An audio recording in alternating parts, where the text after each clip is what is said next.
E como eu falei, então, eu fiz uma divisão.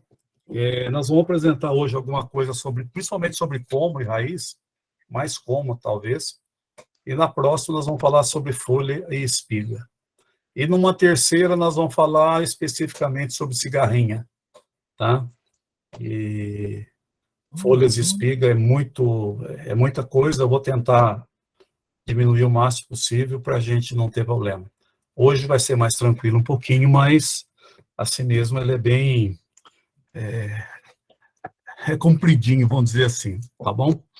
Bom, o que eu falei, eu não sou fitopatologista, aprendi no campo, aprendi até outro dia, desculpa, às vezes a gente entra em outros assuntos, eu encontrei um ex-colega de uma ex-empresa que eu trabalhei, e ele foi um grande melhorista, é um grande melhorista, apesar de aposentado, e ele falou para mim, Valdemar, o que nós dois fizemos em 5 anos, a empresa que eu trabalhava, que eu trabalhei e ele ficou mais tempo, tá tirando os louros de agora. Então, quer dizer que aquilo que nós fizemos foi bastante importante com relação à doença. Quando a gente fala em doença, dificilmente a gente vê, às vezes, um tipo só de doença. Às vezes aparecem várias doenças na mesma planta, no mesmo híbrido, no mesmo local, mais ou menos assim. Então, às vezes, a gente deixa de chamar de doença para chamar um complexo de doença. Ele não é tão unitário, tá? Ele fica mais no plural. Então, e como eu falei no início, a ideia não é ensinar tal doença desse jeito, desse jeito. Eu vou tentar fazer um preâmbulo mostrando como é que a doença aparece, por que ela aparece, o que nós podemos fazer para tentar salvar e uma série de coisas. Salvar o milho, lógico, né? Tá? E ter noções para os próximos plantios, para as próximas regiões e para os próximos ambientes que a gente vai trabalhar. Tá bom? Bom, então vamos falar sobre doenças de milho. Aqui só para a gente ter uma noção, esse aqui é o coronel, tá? Essa foto foi tirada no início do ano, aqui no Triângulo Mineiro, quase 1.000 metros de altitude. E, geralmente, quando nós estamos em altitude, aparece vários tipos de doença por causa da temperatura baixa durante a madrugada, a umidade é mais alta, e o coronel apresentou aí limpo, tá? Então, isso é uma grande satisfação para nós ter esse híbrido no nosso portfólio, tá? Bom, vou fazer uma história da doença do milho aqui no Brasil. Até a década de 80, praticamente não se falava muito em doença. Geralmente, os híbridos que eram plantados no Brasil, a maioria era variedade, quer dizer, material da terra mesmo. Alguns híbridos duplos que começaram a aparecer eram híbridos de formação totalmente tropical. Então, dificilmente aparecia algum tipo de doença. Era muito pouco as doenças que apareciam, tá? Então, o germoplasma desses híbridos, germoplasma quer dizer a formação do híbrido, praticamente era tropicalizado, aliás, tropical, não tropicalizado. Então, tinha material do Rio Grande do Sul, material Rio Grande, Cateto, uma série de coisas. Não tinha nem material da América Central, que veio para cá depois, e que mudou um pouquinho o aspecto dos híbridos do Brasil. E os americanos, né? Então, no final da década de 90, começou a preocupação com doença em milho. E as doenças em milho foi muito significativo nos anos 90, principalmente em Goiás. Nós tivemos ambientes com 80% de perda de produtividade. E essas doenças seriam essas três aí, principalmente. O Leptosporium túrcico, que hoje já não se chama mais Leptosporium túrcico, depois eu vou dizer o nome, o novo, né? A Fucina polissora, que é um segundo tipo de ferrugem. Quem é do Rio Grande do Sul, Santa Catarina, tem muita ferrugem comum. A Fucina polissora é um pouco diferente, ela é mais problemática do que a comum, né? E a cercóspora também, que é uma doença que apareceu e fez um estrago tremendo nos híbridos até então no mercado. Se alguém tiver alguma pergunta, pode ir fazendo, tá? Bom, Quais são os fatores na evolução das doenças? Por que as doenças começaram a aparecer? Então, um negócio interessante, né? Você pisa no próprio pé, né? A própria pesquisa das empresas ajudou na evolução das doenças. Por quê? Porque as grandes empresas que existiam no mercado, que eram poucas, vamos dizer assim, a Grosseries, que era a maior empresa na época, dos anos 90, chegando no final da década de 90, entrando para a década de 2000, a pesquisa começou a sentir uma necessidade de introduzir materiais novos para que a nossa produtividade desse um salto. Nos anos 80, 85, 90, a nossa média de produtividade era em termos de 1.500 quilos, 1.600 quilos. Isso por quê? Porque os nossos materiais praticamente era material tropical, material nosso aqui do Brasil. Tá? Então, a pesquisa, quando começou a trazer material de fora, veio material da Argentina, material da América Latina, da América Central, algumas empresas que eram multinacionais, tipo Cargill, tipo Pioneer na época, começou a trazer material americano, e com isso começou a vir doenças que até então aqui ou existia ou praticamente não tinha efeito em cima de materiais tropicais. Tá? O sistema de produção também começou a mudar, porque até a década de 90, a semente era feita em sequeiro, quer dizer, se chovesse, teria produção de semente, se não chovesse, não teria produção de semente, ou cairia muito, uma série de coisas. Isso aí interferia muito em termos de peneira, uma série de coisas. E naquela época se vendia sacos de 40 quilos, só para a gente ter uma ideia como é que funcionava. Aí, com a mudança do sistema, passando para sistema de irrigação, aí começou também as doenças começaram a evoluir. Então, quer dizer, nós estamos pisando ainda no nosso próprio pé, né? Outra coisa, fronteira agrícola. Principalmente, o milho era plantado na região sul, Rio Grande do Sul, Santa Catarina, Paraná, São Paulo, que se plantava muito, principalmente material que era da Secretaria da Agricultura do Estado de São Paulo. Quem é de São Paulo sabe disso, material bem tropical. Se concentrava ali. Minas Gerais, mais no sul, Goiás um pouco, e Mato Grosso praticamente não se falava ainda. Mato Grosso era floresta, né? Mato Grosso do Sul, por exemplo. E aí, então, com o aumento da fronteira agrícola, então, significa também que a doença começou a se espalhar para todas essas outras áreas aí. Até então, se plantava safra. Quem tinha 100 hectares, plantava 50 de soja e 50 de milho. No ano que vem, ele invertia. Onde ele plantava soja, ele plantava milho, e no milho plantava safra. O milho era sempre prejudicado, colhia a soja primeiro, trocava toda a parte de colheita, aí colocava para colher milho, e o milho ficava para trás. Então, o milho sempre foi considerado uma segunda cultura, a soja sempre foi a primeira cultura. Aí veio safrinha. Aí realmente o negócio pegou, né? Porque aí o que acontece? Nós vamos ter uma sucessão direta de plantio de milho. Algumas regiões plantadas safra e safrinha. Hoje mudou um pouquinho, até um ano retrasado, alguns estados não plantavam milho na safra, e no sul, por exemplo, não se plantava safrinha. Hoje está voltando um pouquinho, já está plantando safrinha no sul e está plantando safra no centro-oeste. Até no Mato Grosso tem algumas regiões que já está querendo plantar safra com milho. Tá? E isso interfere na evolução da doença, porque os ambientes começaram a se ampliar e aí a doença começou a aparecer. Tá? Plantio direto, outra coisa bastante importante com relação à evolução das doenças. Por que o plantio direto é importante? Porque resto de cultura. Mas resto de cultura, a planta do milho seca, acabou o problema. Pelo contrário, tem muitas doenças de folha, de espiga e até de como, que é saprófita, quer dizer, ela vive em piores condições, em material seco, uma série de coisas.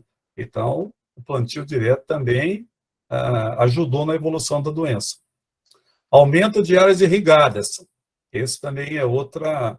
É o que nós estamos sofrendo hoje, com cigarrinha, principalmente. Então, ambientes onde você tem plantio de safrinha de milho, sequeiro, e você tem pivô em volta, no Mato Grosso está acontecendo isso já, em Goiás tem, na área aí do milho tem bastante disso também. Também é outro problema. Você planta milho aqui, quando você está colhendo, já está plantando outro. Então, as doenças estão só mudando de lugar. Ela sai de uma área e passa para outra. E assim, ela vai continuando, né? Então, quem, por exemplo, é perto de Itaberaí, Goiás. Itaberaí é uma região produtora de milho, tem produtividade boa, só que tem um problema muito sério. Lá planta milho grão, milho semente, milho verde e milho doce. Tá? Então, se tem doença, alguma coisa, está lá. Ela não vai sair de lá nunca. Outro detalhe, a ausência de rotação de cultura. Muitos ambientes não têm rotação de cultura.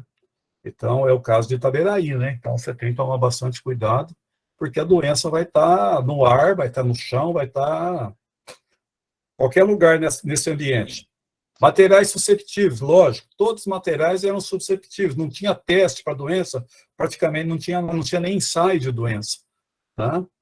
Então, a pesquisa começou a trabalhar em busca de materiais resistentes a determinadas doenças. Isso não significa que o híbrido tal é resistente a todas as doenças. Vai depender do ambiente, da época de plantio, da época de florescimento, uma série de coisas.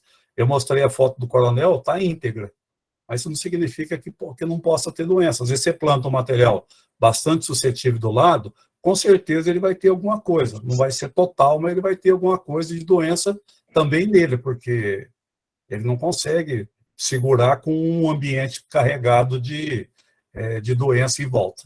Tá? E ambientes diferentes, né? Planta no baixo, planta no intermediário, planta no alto. E antigamente você conseguia, às vezes, até diferenciar a doença para a altitude baixa, para a intermediária e para o alto. Hoje está mais complicado um pouquinho. Tá? Então, às vezes, a doença ela pode andar tanto do baixo como no alto e vice-versa. Tá? Lavoura de milho tem... Uma pergunta. Pois não. A estrutura do solo arenoso, arenoso, vai facilitar ou não a presença Pode. de... Eu vou falar na frente aí, Dagoberto.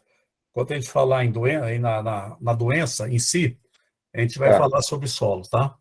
Obrigado. Daqui a pouco a gente já chega aí. Então, vamos falar agora sobre milho teoricamente tolerante. Uma coisa que a gente tem de pôr na cabeça é o seguinte: nenhum híbrido é resistente, tá? Como eu falei, o coronel está ali íntegro, mas se tiver material em volta, ele pode ter a doença também, tá? Então, o tal material é resistente, ele é tolerante, tá?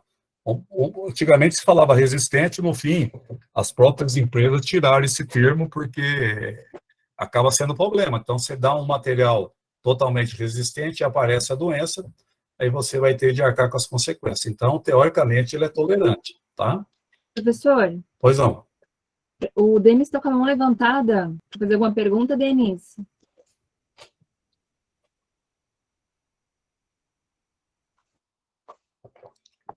Pois não. Estão me ouvindo agora? Eu estou ouvindo, pode falar. Tá. Eu vi a foto ali do milho coronel no início da apresentação. Aí o senhor falou sobre a temperatura fria da madrugada. Estamos falando em quantos graus, mais ou menos? Não, aí é o seguinte, vamos dizer assim, vamos falar na safra, por exemplo, aqui no centro, por exemplo. Planta-se muito pouco milho, para grão principalmente, mas é para silagem. Então, por exemplo, eu estou aqui em Uberlândia hoje, são 8 e pouco, está 28 graus, tá? Temperatura alta. Na madrugada, ele vai cair aí para 15, 16 graus, tá? Quando você dá isso para Uberlândia são 890, 900 metros, 920 metros. Quando você vai, por exemplo, a Santa Helena, que é 450, 500 metros, a temperatura às vezes pode ficar até a mesma, 28, 29 graus. Só que quando chega de madrugada, a temperatura não acompanha do lugar que está com altitude mais alta. Ela é quente.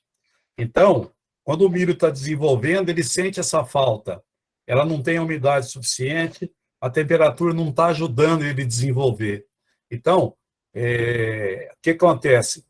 Determinados híbridos que é para plantar no alto, ele precisa de mais energia, então, chega de madrugada, esfria um pouco, ele desenvolve melhor, quer dizer, ele não vai ter nenhum senão no desenvolvimento dele.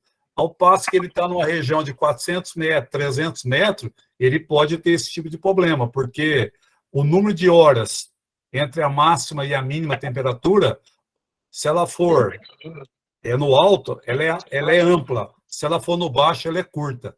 Então, às vezes, o desenvolvimento fica um pouco deficitário no caso do baixo, entendeu? No caso do Coronel aqui, que foi plantado em Araguari a 1.000 metros, praticamente ele não sente nada. Então, a doença só entra se tiver alguma falha no desenvolvimento do milho, tá?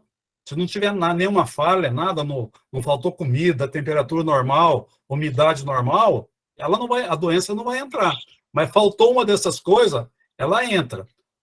Quem é de Goiás, não sei se conhece a região de Jussara. Jussara é 200 e poucos metros. Lá a temperatura começa a esfriar 4 horas da manhã.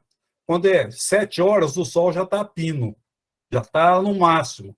Como é que esse milho vai desenvolver lá? Doença vai chegar com tudo. Entendeu? Então, são ambientes que pode ter esse tipo de problema. Não é o frio que vai interferir, tá? Então, determinados cultivares vão bem em lugar bem alto. Agora, as empresas têm que trabalhar também com material para baixo, senão fica difícil, né? Tá? Então, nós precisamos ter um material mais robusto, mais forte para o material baixo. Agora, simplesmente ter material robusto não significa muita coisa. Ele tem de ter o quê? Tem que ter produtividade também, entendeu? E as doenças são diferentes. Que está no alto é de um jeito, que está no baixo é outro. Oi? Alô? Eu entrei em contato com um cliente hoje, aí ele disse que faz a própria silagem, só que a diferença de temperatura da cidade onde eu moro para 140 quilômetros daqui, que é onde ele mora, às vezes no inverno é muito frio lá. Coisa de menos 3 graus.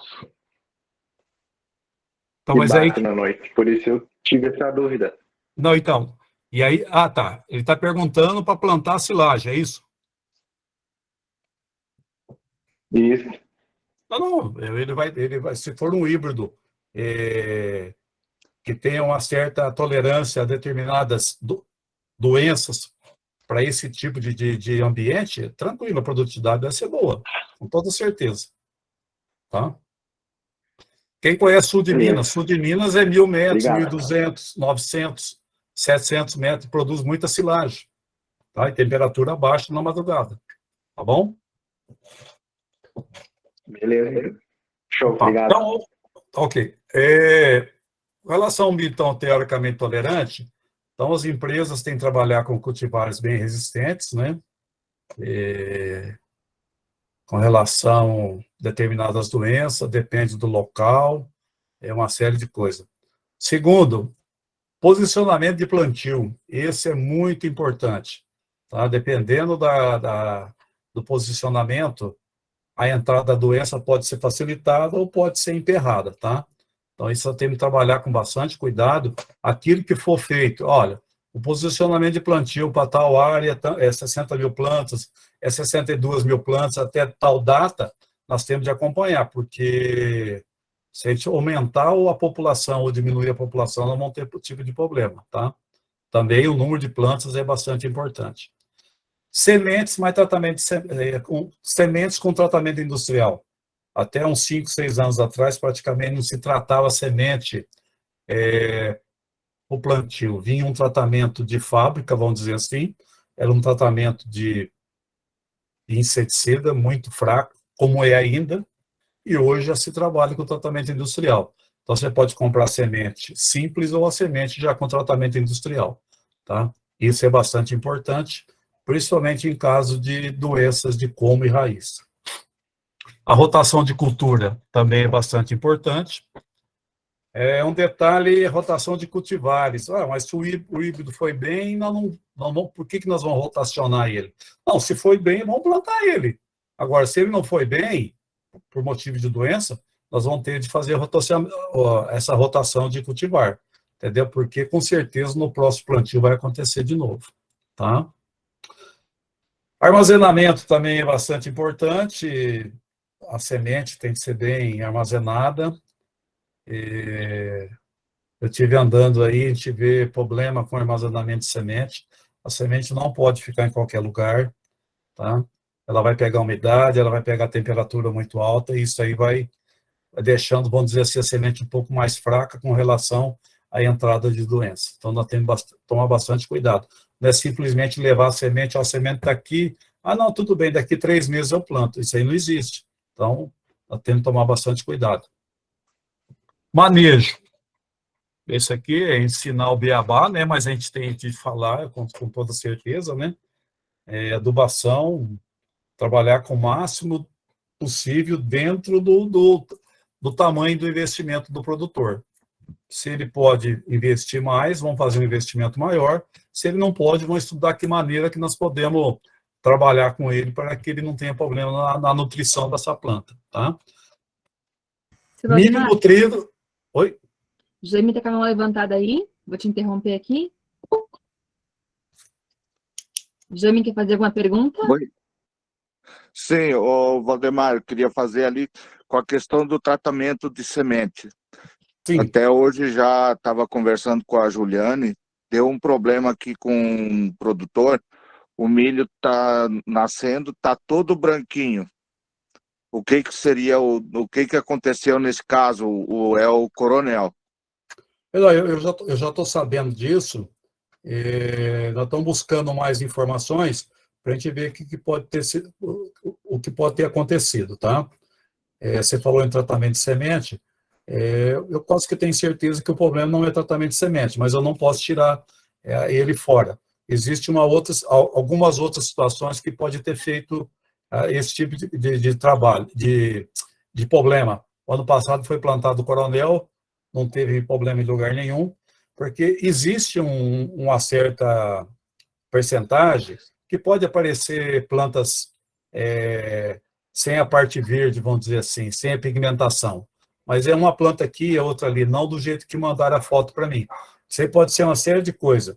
Falta de chuva, excesso de chuva, frio, temperatura muito alta, temperatura bem baixa, herbicida, que tipo de herbicida que passou, se o pulverizador estava corretamente limpo, uma série de coisas.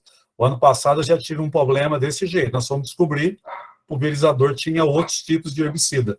Então, nós temos que tomar bastante cuidado, a Juliana está vendo direitinho o que pode ter acontecido, tirar o máximo de informação possível para a gente deduzir o que pode ter acontecido, tá bom? Não descarta a semente também, tá? Não vou jogar tudo a responsabilidade nas outras coisas. A semente está dentro da lista também, tá ok? Sim, até amanhã eu vou fazer uma visita lá para ele e vou você tirar que umas fotos. Tá, ótimo. Então, sim, se você quiser, se você for na planta e tiver sinal, se você quiser me ligar, a gente bater um papo assim, ou se olhando, a gente pode passar algumas informações para você, tirando a dúvida minha aqui, para a gente ver o que a gente pode... Onde a gente pode chegar por causa disso, tá bom? Sim, se der área lá, daí eu vou ligar para você daí, então, para a gente conversando lá na lavoura. Certinho. Tá. Passa Obrigado. direitinho a cidade, a altitude, essas coisas tudo, porque isso é bastante importante, tá? Tá, obrigado. Essa área foi feita calagem recente? Tem. O Dagoberto tem é importante isso aí, Dagoberto. Bom, Bom, o manejo, então, adubação, a nutrição é bastante importante, a população, que seria o posicionamento, né? Quando eu falo em controle de praga, antes, durante e depois do plantio, né? Nós vamos ver para frente aí que algumas pragas também trazem as doenças para o milho, né? Época de colheita também, resto de cultura principalmente, como eu falei, existem alguns fungos que são saprófitas, né? Que vivem em resto de cultura, não precisa de umidade. Isso é bastante problemático isso daí, mas pode acontecer. Bom, A proliferação de doenças ela aconteceu muito no oeste da Bahia, Goiás, na maioria das regiões, Minas Gerais, Noroeste e Triângulo Mineiro, São Paulo, praticamente todo São Paulo, não, no litoral, lógico que não, né? Se a gente olhar esse quadro, vem o que na nossa cabeça? Irrigação, tá? Bahia, no oeste, irrigação, irrigação, irrigação. Goiás, várias regiões, muita irrigação, Minas Gerais também, no Triângulo, no Noroeste. O sul de Minas, um pouco menos, né? São Paulo tinha muito, hoje está diminuindo um pouco, principalmente no norte.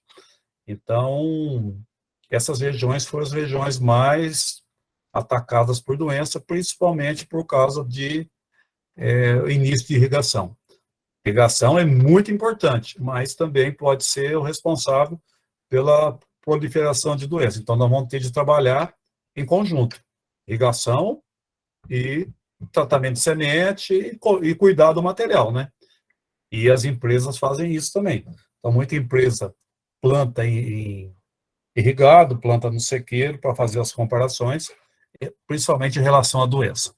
As grandes empresas têm ensaios de produtividade e ensaio de doença, tá? Esse eu acho que é bastante importante. Também, em termos de proliferação, dependendo da doença, nós vamos ter hospedeiro o ano todo, temperaturas altas, a cigarrinha que está mais em coisa, a irrigação que eu acabei de falar, e a altitude também, que aparece também com bastante importância, tá? Bom, aparecimento de doenças. Ô, doutor Valdemar. Pois não. Simval quer perguntar. Pode Tá perguntar. com a mão levantada aí. Pode falar. Deixa eu te falar. Sai um pouquinho do contexto aqui da doença, mas vou aproveitar para fazer essa pergunta. O coronel e o sniper, qual que é o posicionamento plantio deles hoje? Fechamento, abertura? Mas você fala em termos de doença, alguma coisa? Eu queria saber uma informação aqui que é muito difícil, eu não consegui pegar ainda. Vou aproveitar. Não, tá, entendi. Não, no caso do coronel, o ideal seria abertura de plantio, né? Chegando quase a parte intermediária, né? E o sniper, ele, como ele é mais precoce, ele pode encaixar em várias épocas, entendeu? Pode ser no início, no intermediário e quase que no final. Mas isso ainda tem de ser estudado com bastante carinho. Se você está numa região que a chuva corta final de abril, metade de abril, sei lá, tem que tomar cuidado com o que você vai apresentar para o produtor, entendeu? O coronel, se você mostrar para ele no início da janela, você não vai ter problema, tá? Tanto na safra como na safrinha, tá bom? Depois, se você quiser me ligar, a gente pode trocar ideia sobre isso daí. Tá bom? Obrigado. Bom, gente, para a doença aparecer, a primeira coisa que tem de ter é o ambiente. É onde nós vamos plantar, tá? No baixo, no alto, no Mato Grosso, no Minas Gerais, São Paulo, no Nordeste. Então, nós precisamos ter um ambiente. Segundo lugar, nós precisamos ter o hospedeiro. Quem que é o hospedeiro no nosso caso aqui hoje? É o milho, tá? Então, a doença vai pegar no milho, tá? Então, duas relações. Terceiro, precisa ter o patógeno, quer dizer, a doença precisa estar lá, naquele ambiente, naquele hospedeiro, tá? Isso fecha? Não fecha, porque algumas doenças precisam de um outro item. Esse outro item é o vetor. Então, no caso, por exemplo, que a cigarrinha é um vetor forte, tá? Se não tivesse a cigarrinha, nós não teríamos as consequências dela, tá? Mas como nós temos o vetor, então ela também participa, vamos dizer, desses quatro itens bastante importantes. Terra, milho, o patógeno, quer dizer, a doença, e o vetor. E tudo isso é entrelaçado, né? Nada é sozinho, tudo um depende do outro, tá? Se não tiver patógeno, nós não temos doença. Pode ter vetor, mas o vetor não transmite. Então, para ter a doença, precisa ter esses quatro itens, tá certo?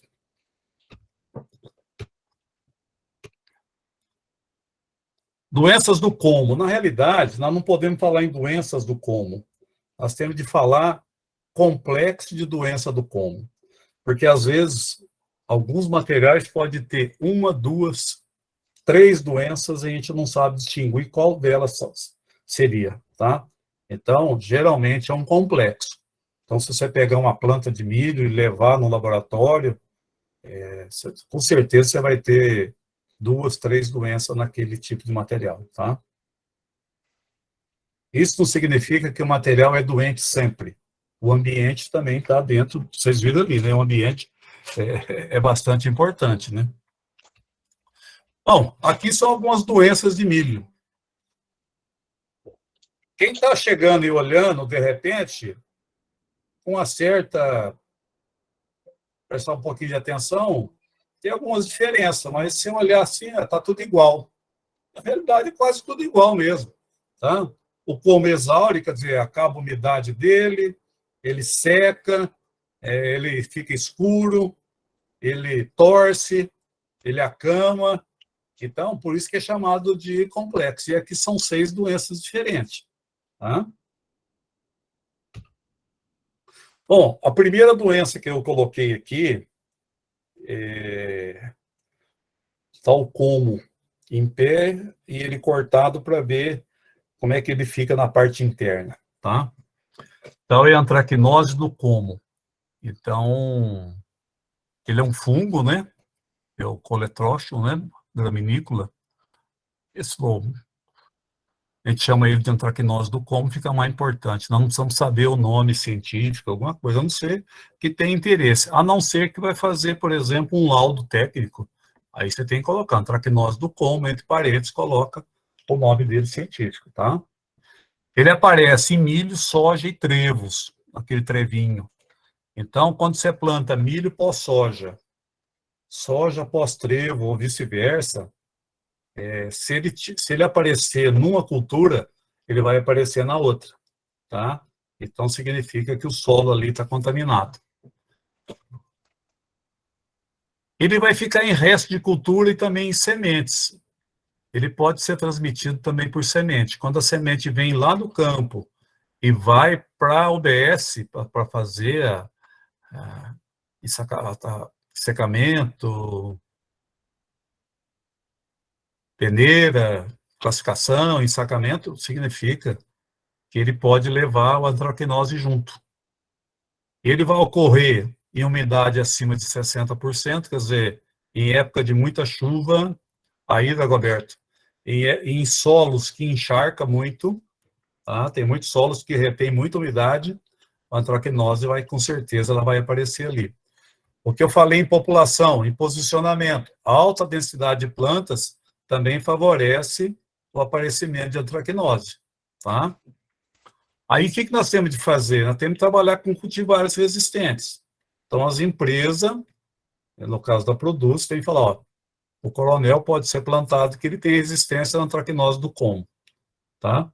Isso foi testado, foi verificado que ele não apresenta, mas a umidade é bastante importante. Pega a chuva aí de 30, 40 dias, pode acontecer. Apesar que está difícil chover 30, 40 dias direto, né? É mais fácil ficar sem chuva, mas quando você tem a umidade acima de 60%, você pode ter problema. E solos que segura a umidade, né? Tem muitos solos aí que segura bastante a umidade. A rotação de cultura, então, é bastante importante, mas você vai rotacionar milho e soja com antracnose no solo, você vai manter a antracnose no solo, tá? Então, tem que pensar direitinho, fazer algumas análises, alguma coisa, para ver se vale a pena fazer essa rotação, senão vai ter de mudar de cultura uma certa determinada época, vai ter de fazer a troca. E o importante é o tratamento de semente industrial. Aquele tratamento amarelinho, vermelhinho, aliás, amarelinho não, porque tratamento vermelhinho não vai resolver o caso, tá? O sorgo, a doença do milho não é a mesma do sorgo? Não, no caso da antracnose, muito pouco. Tá. Tá? Pode aparecer, com certeza, mas é muito pouco. Tá? Tem outras doenças de como que vai aparecer o sorgo, tá? Esse é o fusário. O fusário é um pouquinho mais fácil de distinguir por causa dessa vermelhidão que ele dá, né? tá? Você pode ver que o pomo está exaurido, quer dizer, está praticamente seco, ele não consegue mais, não transloca mais nada, né? E a planta ainda está, o grão ainda não chegou na umidade ideal, com certeza essa planta vai ao chão, né? Então, ele não segura mesmo. Tem muita gente que fala, não, mas o híbrido é muito pesado, ele é muito produtivo, por isso que a planta não segura. É papo furado, tá? Se ele tem espiga boa, ele tem que ter como bom também para segurar até o final. É lógico que não vai colher com 200 dias, né? Mas ele vai exaurir com certeza, porque ele tem doença. Se ele for resistente, ele vai aguentar a colheita. Só que não pode brincar. Se ele chegou o tempo de colheita, tem de colher, né? Ok? Então, o fusário também é um fungo, né? Fusário SPP, né?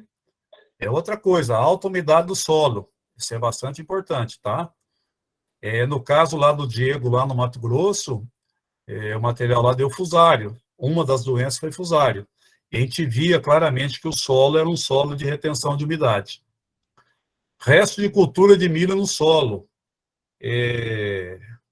Às vezes plantou milho, plantou soja e continuou aquele resto de cultura, ele vai ter problema. Significa o quê? Que ele é um saprófita, ele está ali naquela planta ali, aquele resto de cultura ali, e ele vai, quando começar a aparecer as plantas, ele vai começar a se nutrir disso de novo, a doença vai entrar com tudo, tá bom? Ele pode ser também passado por sementes, tá? É uma coisa, vai na produção de semente, lá no campo, vem para a UBS e vai para a lavoura do produtor, ele está na semente, tá? Ele infecta a raiz. Oi? Ademar, sobre essa fusária, eu estou acompanhando uma área aqui que apresentou também, fusária lá, né, junto com o coronel, e lá tem uma incidência forte. Ainda bem que o nosso material foi resistente, aguentou do lado, né, mas o do lado não aguentou. Só que esse ano o produtor está querendo colocar mais população e sem combater a fusária, e não faz rotação nenhuma de cultura. E ele até me perguntou no domingo o que eu achava, que o cara recomendou para ele colocar mais planta. Aí eu fui ainda questionei com ele, você já fez o tratamento do solo? Ele, não vou fazer não. Eu falei, então, eu por mim, você não coloca nenhuma planta lá. Eu falei direito para ele, nesse caso, o que o senhor acha? Ele aumenta a população ou ele mantém? Você tem que pensar igual adubação. Se você tem uma adubação analisada para ser colocada, e você espera produzir 150 sacos por hectare, você não vai querer aumentar a adubação para produzir 170, 180. Às vezes não vai resolver nada. Ele já está no ponto de equilíbrio, e aquilo ali, não adianta investir mais, que ele não vai produzir mais que 150, entendeu? Então, eu sou contrário a aumentar o número de plantas. Vai produzir mais, vamos dizer que ele resista, porque ele tem uma bastante tolerância ao fusário. Então, vamos dizer que ele resista ao fusário. O que vai acontecer? Ao invés de 60, vai ter 70 mil plantas, ele vai ter o quê? Sementes, espigas menores, menor quantidade de semente, e se ele plantar ao lado com 60 mil, praticamente o de 60 mil deve produzir mais do que ele. Então, vão ter planta muito fina, e outros fatores podem jogar esse milho no chão. Tá? Então tem que tomar bastante cuidado. Tá? Não perfeito, tá? É igual, por exemplo, tem muita gente que conhece mais silagem do que eu. Antigamente plantava 90 mil, 100 mil plantas para silagem. Será que resolve o problema? Em termos de qualidade, em termos de quantidade? Não sei. Às vezes, você plantando muito menos, vai produzir muito mais. E uma qualidade boa. Tá? Bom, ele infecta raízes e plântulas, né? Então, já no comecinho ele já pode dar problema. E ele tem a murcha característica de plantas, né? Você vai, se aperta o como praticamente no último internó, aí ele já está bem fraquinho. Uma planta bonita e lá embaixo já está pedindo para cair, entendeu? Professor, tem uma pergunta aqui do Felipe Lourenço, que levantou a mão. Felipe, pode abrir seu áudio aí. Ô professor, você pode me explicar o que aconteceu aqui no Vadradina aqui, no milho que ocorrido aqui? Em qual deles aí? Foi do Coronel, Capitão, o Sniper e teve mais um que eu não lembro o nome. Não, aí você fala naquele plantio que nós chegamos de tardezinha lá? Poxa, teve no sequeiro e teve no irrigado também. No irrigado eu não vi, né? Eu vi. Eu vi no sequeiro, que não tinha as placas, é isso? No irrigado foi bem de tardinho, estava quase anoitecendo. Não, tá. Então lá era o irrigado. Bom, lá eu acho que já o número de plantas já não era satisfatório, né? Teve lugar que tinha muita planta, tinha lugar que não tinha, praticamente não tinha planta, né? E eu acho que escorreu muita água naquela região ali, tá? Porque ele é um pouco em aclive, né? E com toda sinceridade, o plantio não estava favorável à produtividade, com certeza, tá? No início ali, praticamente as plantas eram anãs, né? Muito pequena, aí você entrando para o meio lá, isso que eu senti, né? Aí as plantas eram maiores e as espigas eram maiores. O mais importante de tudo é que faltou nutrição, né? Eu acho que eu comentei com o pessoal, não sei se chegaram a passar para você, e eu acho que isso que aconteceu lá, tá? O outro material é o sargento, né? Onde eu identifiquei os materiais que não tinha nem placa, acho que é isso. Tá? A macrofomina também pode pegar o milho ou não? É muito difícil, mas pode pegar, tá? Obrigado. Bom, o fusário aí trabalha aí numa temperatura de 28 a 30 graus, num período mais longo, né? Não é 28, 30 graus hoje, amanhã já cai, aí volta. Não, tem que ser um 28 a 30 graus, vários dias seguidos, né? Então, associado aí à alta umidade de solo, vai dar problema. Quando eu falo alta umidade de solo, não é porque está chovendo, está retendo água no solo, tá? Ele vai provocar tombamento de plantas, então já vai cair bem pequenininho, né? O milho já vai ter problema e vai provocar também podridão de espiga. Esse é um tipo de fungo que vai aparecer tanto em como como em espiga, tá? Diplódia também é um fungo, né? Stenocarpella, macrospora, né? Também alta umidade do solo, tá? Então, excesso de chuva, solo que retém muita umidade também vai acontecer, tá? Resto de cultura, ele fica tanto no resto de cultura como no solo, às vezes não tem resto de cultura, mas ele vai continuar no solo, tá? Então, se tem problema anterior, tem de cuidar para ver o que vai fazer. Se não vai fazer uma rotação, alguma coisa, porque ele, com certeza, ele vai aparecer, tá? Esse é um dos materiais mais distinguíveis um pouco. Você chegando na lavoura, você tem uma ideia que pode ser ele. No caso do fusário, você tem que tirar uma planta, cortar no meio para ver. A diplódia dá para ver por causa desse escurecimento que ela apresenta, tá? O que o Domiro está falando, o cara quer aumentar o número de plantas, a alta densidade de semeadura é problema, tá? Porque, com certeza, vai aumentar o número de sementes, mas a adubação vai ser a mesma do que foi anteriormente, vai faltar comida, e nesse inteirinho aí a diplódia aproveita a situação, tá? Ele é muito bem distinguível em laboratório, e a gente sabe que é diplódia por causa da murcha de plantas também, tá? Mas levou para o laboratório, a diplódia é uma das primeiras que com certeza vai aparecer, tá? Mesma coisa, vai ter problema na semente, pode vir da semente. Então, por isso que produção de sementes de uma empresa é bastante importante.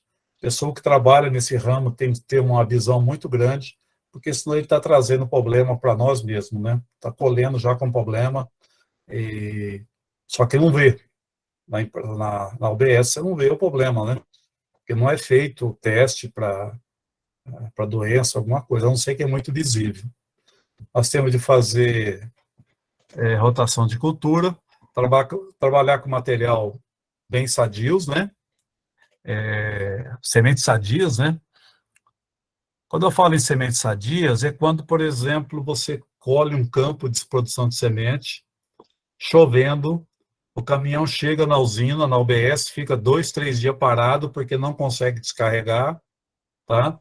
Aí a semente já tem problema, ela deixa de ser sadia e ela já vai entrar com problema, tá? pessoal da OBS não vai verificar isso, sabe que teve problema, mas não sabe dizer qual o problema que virá, tá? Então, por isso que a gente fala em sementes sadias. Tem que trabalhar com esses cultivares mais resistentes, né, mais tolerantes, tá? E o tratamento de semente. Enfim, quando você trabalha com material, com fungo, hoje, se nós não tivermos um tratamento industrial, nós vamos ter sempre algum tipo de problema. Só que é um investimento mais caro, eu não sei dizer semente, tratamento normal com tratamento de semente industrial, eu não sei a diferença de preço, às vezes pode interferir no investimento que a pessoa está fazendo, né? Então, às vezes acaba plantando sem o tratamento de semente, mas o ideal seria, se possível, fazer o tratamento de semente.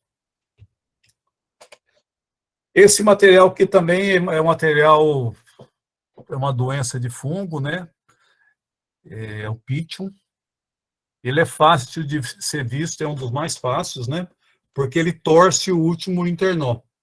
A planta parece que virou que nem vamos dizer assim, um termo que a gente usa, corrupio, né? Ela vira a planta, parece, e ela fica... Essa primeira foto tá bem mostrando o que pode acontecer. E quando você corta, vai aparecer essa parte escura onde ela dobrou, onde ela torceu, tá? Significa que ali já não transloca mais nada. Você pode ver que a parte de cima ainda tem uma certa sanidade, tá um pouco branca ainda, mas daqui a pouco ela já vai ficar amarelada e vai escurecer, e a planta vai para o chão, com certeza, tá?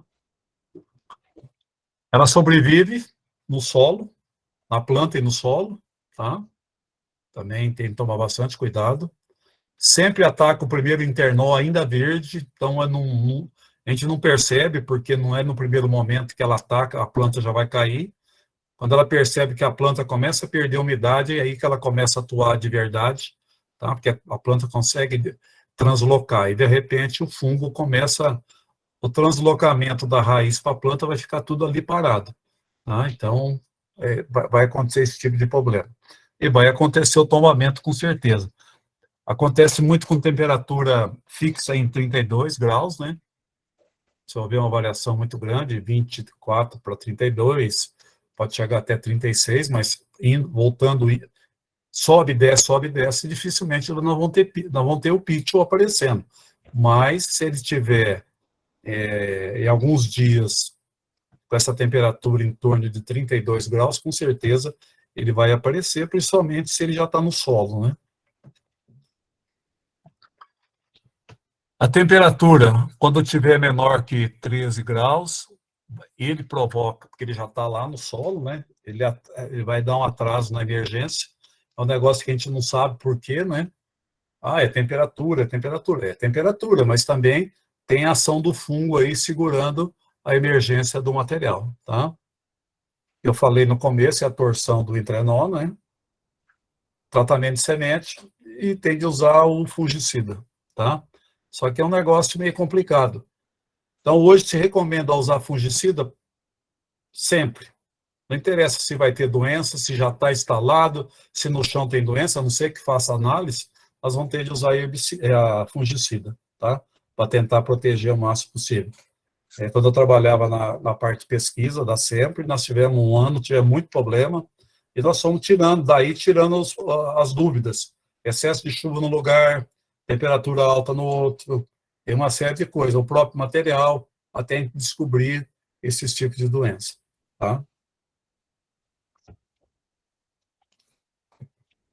A macrofomina, alguém perguntou aí, ela pode aparecer, mas não é tão letal.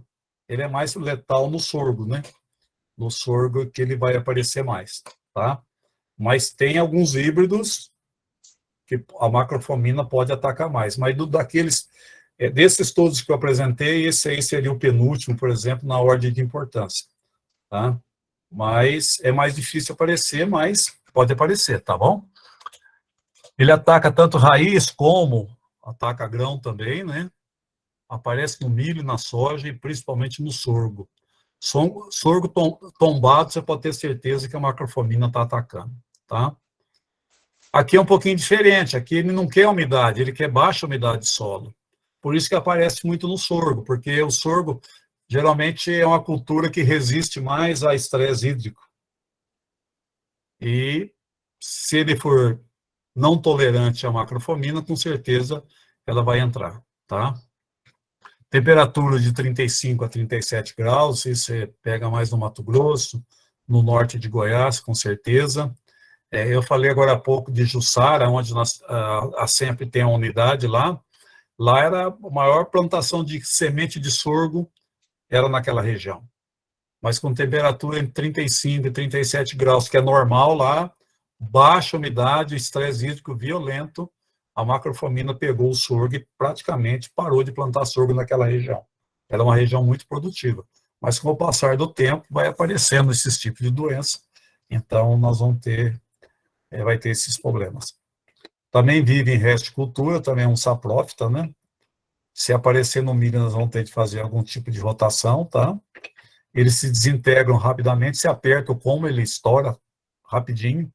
E pode ser espiga pequena, grande ou média, vai tudo para o chão, não segura mesmo, fazer tratamento. E não tem uma recomendação específica com relação a fungicida, tá? Então tem que fazer um tratamento comum para todos eles, sem preocupar qual o tipo de doença, qual o tipo de fungo que vai atacar. Outro item aqui é um dos menos importantes, mas aparece, que é a risotônia, né? Ele é o alvo principal dele, é tomate, né? A sua região aí tem muito, Domínico? Valdemar, aqui só nas partes que tem mais as irrigadas. Nas áreas irrigadas principalmente, porque ele tá no tomate, né? E ele vai ficar com certeza. Eu ia falar agora para o senhor desse tipo de rizamento, porque o rapaz fez uma cultura tomate, feijão, passou para o milho verde, voltou no feijão e voltou e não está saindo dessa doença. Não. Está perdendo demais. Está perdendo, vai ter que fazer uma rotação diferente daquilo que você acabou de falar aí, senão não vai ter problema. Bom, ele provoca podridão de cômodo, infecção de tecidos da bainha, né? Você pode ver que as folhas acabam apodrecendo. Provoca também, já novinho ainda, tombamento de plantas. Também está no solo, na semente, como eu falei, resto de cultura. Aí nós temos que fazer rotação, tratamento, cultivares. Tem que plantar o coronel, porque o coronel segura bastante, tá? Existe fungicidas, né? Porque aplica no tomate, né? Então tem fungicida para aplicação. Dificilmente... No Mato Grosso, geralmente se faz 2 ou 3 aplicações. Em Goiás, acho que 2 aplicações, Mato Grosso do Sul, Paraná. Eu não sei mais no Rio Grande do Sul, Santa Catarina, quantas aplicações de fungicida, mas o ideal seria fazer. E aí, como eu falei, o alvo principal, no caso aí, é o tomate. Bom, pessoal, então com relação a essas doenças de como, essas seriam as principais, tá? Então, nós temos que tomar bastante cuidado. Quando vocês estão em lavouras, vocês perceberem qualquer coisa, material nosso, material da concorrência, entre, dá uma olhada, tira foto, alguma coisa, e passa para nós, que é bastante importante, tá? A gente precisa ter sempre... Quem tem a doença, quem não tem, por que não tem, às vezes do lado da estrada tem, do outro lado não tem. Espero que sempre o coronel está do outro lado, ou outro material nosso seja bom, né? Então, mas a gente tem que ser curioso, tá? Doença é curiosidade, nós temos de ver, olhar, tá? Quando a gente for falar agora, no próximo, sobre doença de folha, por exemplo, não significa que doença de folha vai matar o milho. Às vezes tem a doença, mas não faz nada no milho, entendeu? E o combo já é um pouquinho diferente, porque ele que suporta a planta, né? Então, nós temos que tomar bastante cuidado, tá?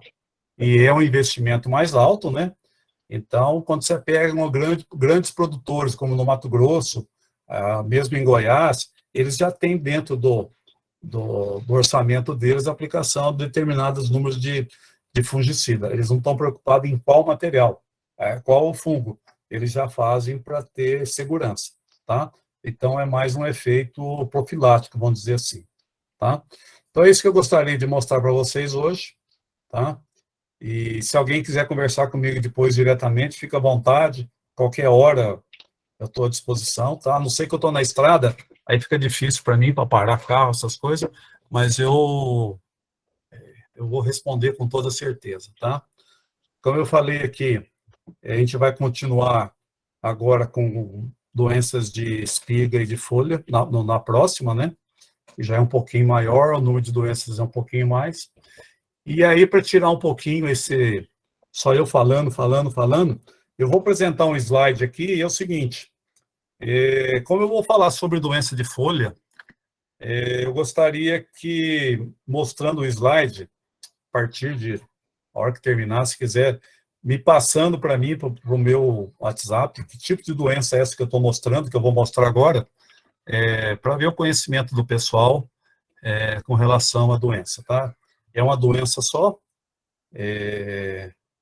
o que é, né, o que eu vou mostrar, e se várias pessoas, ou todos, né, pode ser que todos vão acertar o que é que eu estou mostrando, aí nós vamos fazer um sorteio de um prêmio diferente aí para esse pessoal, tá?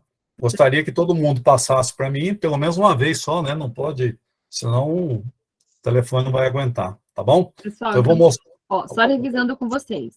Você Eu vou mostrar. vai colocar aqui uma foto de uma doença, e aí vocês vão enviar para o WhatsApp do professor Valdemar qual que é essa doença. Cada pessoa tem uma chance de mandar aí para acertar. E aí o professor vai sortear aí um presente para os acertadores ou para o que acertar. Isso está claro para todo mundo? Tranquilo? Boa noite. Boa noite. Antes de prosseguir, eu gostaria de fazer uma pergunta. Tranquilo.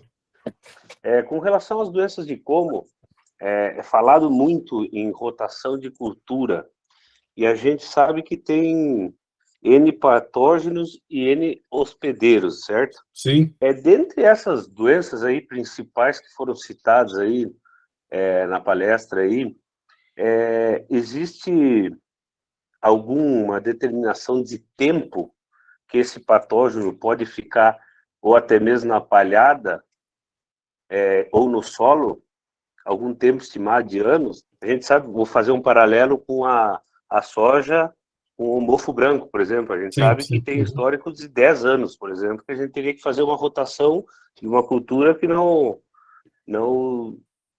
desse mofo branco, no caso, né?